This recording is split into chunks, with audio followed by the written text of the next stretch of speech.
Fourth views, चौथा विचार। बाकी ठीक। बिहार में वह होने जा रहा है जो आज़ादी के बाद से आज तक नहीं हुआ। बिहार में 6 ऐसे सीट हैं, स्नातक निर्वाचन क्षेत्र और 6 शिक्षक निर्वाचन क्षेत्र। विधान परिषद में जाने का यह रास्ता है, लेकिन आज तक कोई भी व्यक्ति वैश्य समाज का इन 2 प्रकार के सीटों पर विजय हासिल नहीं किया और इसको तोड़ने की कोशिश वैश्य चेतना समिति बिहार द्वारा की जा रही है।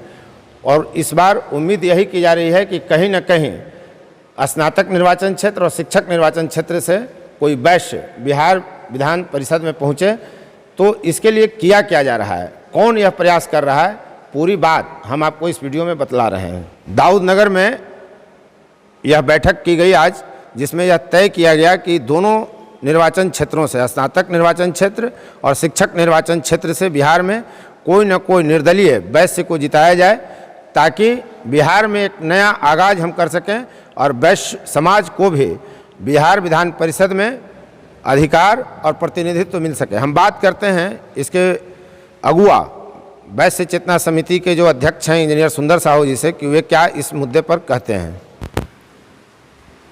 यह वैश्य समाज अभी तक ठगा सा महसूस कर रहा है। वैश्य समाज अपना वोट देता है और दल के दलदल में फंस के रह जाता है। भाजपा वाले को जब मैं जिता करके हमारे लोग भेजते हैं, मंत्री बनाते हैं, तो वो बोलते हैं कि नहीं, हम भाजपा के वोट से आए हैं, वैसे नहीं, हम राजद के वोट से आए हैं। तो यह पूरे दल के लोग और सरकार को आईना दिखाने का यह कार्यक्रम है कि 23 में होने वाले शिक्षक और निर्वाचन क्षेत्र और स्नातक निर्वाचन क्षेत्र, स्नातक से सारण और गया से होना है और शिक्षक में गया और कोसी से होना है। चारों क्षेत्रों से अपना वोटर बना करके, अति पिछड़ा को साथ में जोड़ करके, कमज़ोर वर्गों को जोड़ करके और वहाँ वैश्य प्रतिनिधि उतार करके हम लोग हर हालत में वैश्य को ही एमएलसी बनाने का प्रयास करेंगे। वैश्य के पास अपना इतना ज़्यादा ग्रेजुएट हैं, इतने ज़्यादा शिक्षक हैं कि अपने मत से भी हम विजय होने के लिए सक्षम हैं। इसलिए हर हालत में वैश्य समाज ने ताल ठोक दिया है कि आने वाला एमएलसी चुनाव जो 23 का होगा, उसमें जो दल के लोग हैं उनके हाथ कुछ नहीं लगेगा। अब जब कुछ नहीं लगेगा तो यहाँ से दिल्ली तक की घंटी बज जाएगी और 24 का पार्लियामेंट चुनाव में और 25 के असेंबली चुनाव में उनको सोचने के लिए मजबूर होना पड़ेगा कि किसके सहारे हम जीतते थे और बिना वैश्य के लिए वो कैसे सरकार बना लेंगे, ये उनको सोचना मजबूर होना पड़ेगा। और हमारे लोगों को प्रतिनिधित्व बनेगी और अगली 25 में जो सरकार बनेगी, या तो वैश्य की सरकार होगी, या तो वैश्य मुख्यमंत्री होगा और या वैश्य समर्थित मुख्यमंत्री होगा।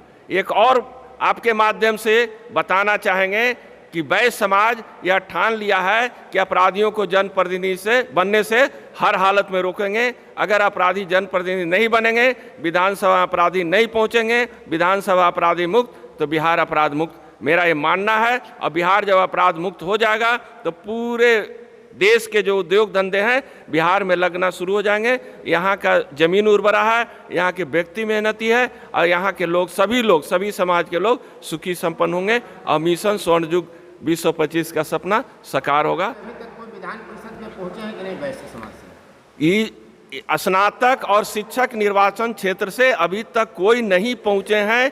ये जो है वैश्य समाज के लिए कलंक की बात है। ये कलंक को पूरी तरह से अगर हम लोग धो देंगे। कलंक लगा कि वैश्य समाज लड़ेगा नहीं तो कैसे जीतेगा?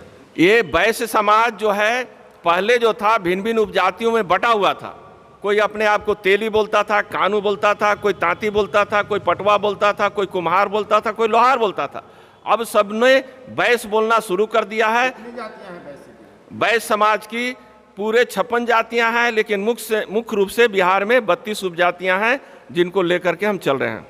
32 जातियां अगर मिल जाएं तब तो फिर डंका बजने लगेगा। 100 विधानसभा क्षेत्रों की सूची जारी कर दिए हैं, जहां से 2025 में हमारा वैश्य बहुल है। हम चुनाव लड़ेंगे, अगर किसी दल वाले टिकट दे अथवा नहीं दे, और हम सरकार पर, विधानसभा पर अपनी कब्जा करेंगे। कितने बरस से आप प्रयास कर रहे हैं वैश्य समाज को एकजुट करने के लिए? ये 18 में संस्था का रजिस्ट्रेशन हुआ, 19 में नारा दिया, जो दल वैश्य का करेगा तिरस्कार नहीं बनेगी उसकी सरकार। और असर पड़ रहा है वैश्य समाज? बिल्कुल बिल्कुल उसका असर यह पड़ा कि आपके 20 के चुनाव में 16 से 24 1.5 गुना आपके हुए जीत हुई वैश्यों की। इसके बाद स्थानीय निकाय से जब हम लोग जिला परिषद अध्यक्ष होते थे तो इसके पूर्व में मात्र 2 जिला से होते थे, अभी 7 जिला के हम जिला परिषद अध्यक्ष हैं। उनका आपको बोलिए तो मैं उसको फोटो दिखा सकता हूं। अभी मंत्रिमंडल में बिहार सरकार का जो मंत्रिमंडल गठित हुआ नया, उसमें वैश्य कहाँ है? उसमें एक का मिला है, उसके लिए हम लोग बहुत दुखित हैं। वहाँ भी कम से कम हमको 2 या 3 मिलना चाहिए था, नहीं मिला है। और हम लोग का मांग जारी है कि हम लोग जो है सभी जगह आगे हैं, हम लोग कहीं पीछे नहीं हैं। मैं ये आपको दिखाना चाहूँगा। किससे बात हुई है मंत्रिमंडल में वैश्य को शामिल करने के लिए? हमको किसी से बात करने की जरूरत नहीं है, लोग को हमसे बात करने की जरूरत है। यह समाज है, समाज किसी के पास नहीं जाता है। और वो लोग जो हैं, हम लोग का मांग जारी है और हम सभी लोगों से मांग कर रहे हैं। आपके सामने एक फोटो दे रहे हैं, ये 4 वैश्य के लड़के हैं जो इंटर में टॉप किए हैं, चारों वैश्य समाज के हैं। इंटर में चारों टॉपर जो हैं गरीब के बेटे, वो वैश्य समाज से आते हैं। ये हम लोग का जागृति का प्रतीक है। और हम लोग जो वैश्य को अभी तक बोलता था कि हम लोग ये हैं, आप देख लीजिए, ये जो आप देख रहे हैं नीचे बिहार प्रदेश के हमारे जिला परिषद अध्यक्ष 7 हैं और 7 का हम फोटो आपको दिखा रहे हैं। तो हम लोग के जागृति बड़ी है। जब 2 से हम 7 हो सकते हैं 3.5 गुना, तो विधानसभा में 24 से 80-90 करने का हम लोग का प्रयास है। और जो 80-90 मेरा विधायक होगा तो मुख्यमंत्री या तो हम होंगे या हमारे समर्थित कोई होंगे। बिहार की राजनीति में वैश्य की भूमिका पिछड़ी हुई क्यों है? वो कमतर क्यों आती जाती है? इसका वजह कहीं वैश्य समाज खुद तो नहीं है? यह जो है अभी तक पिछड़ी हुई थी, अब पिछड़ी हुई नहीं है। उसका प्रमाण मैं आगे दे रहा हूँ। आगे जो है गया में आप देख लीजिए, जो हमारे मेयर और उप मेयर का चुनाव होने वाला है और वहाँ से भी हमारे वैश्य समाज के आरक्षित कैंडिडेट हैं। वहाँ तांती समाज से हमारे कैंडिडेट आ गए हैं और वहाँ डंके के चोट पर गया में हम जीतेंगे। और जीतने के बाद वहाँ का राजनीति बदलाव आएगा। वहाँ 3 विधानसभा क्षेत्र है और तीनों में हमारी कब्जा होने की संभावना है। एक वजीर हर हालत में वहाँ जीतने से हम लोग रोक पाएंगे। बिहार में अपराध मुक्त हो जाएगा, बिहार के वैश्य समाज को और कुछ नहीं चाहिए। बिहार अपराध मुक्त हो जाएगा तो देश को अपराध मुक्त कराएंगे। और वैश्य को केवल वैश्य के कल्याण की बात नहीं करता है, सबका कल्याण की बात करता है। बिहार अपराध मुक्त होगा तो उससे सबका कल्याण होना है। सबके लिए हम लोग काम करते हैं, राष्ट्र हित में काम करते हैं, राज्य हित में काम करते हैं, किसी व्यक्ति के हित में नहीं कार्य करते हैं। धन्यवाद। उम्मीद करता हूँ आप समझ गए होंगे कि वैश्य चेतना समिति क्या कर रहा है और वैश्यों में जागृति लाने का प्रयास किया जा रहा है। उम्मीद किया जा सकता है कि निकट भविष्य में ही वैश्य अपनी उपलब्धियों का डंका बजाएगा और बिहार में वैश्य राजनीति नई करवट बदलेगी। आप देख रहे थे फोर्थ व्यूज। उम्मीद करता हूं कि अब तक आपने चैनल को सब्सक्राइब कर लिया होगा, नहीं तो कोई बात नहीं, अभी चैनल को सब्सक्राइब करें, शेयर लाइक कमेंट जरूर करें। फोर्थ व्यूज, चौथा विचार।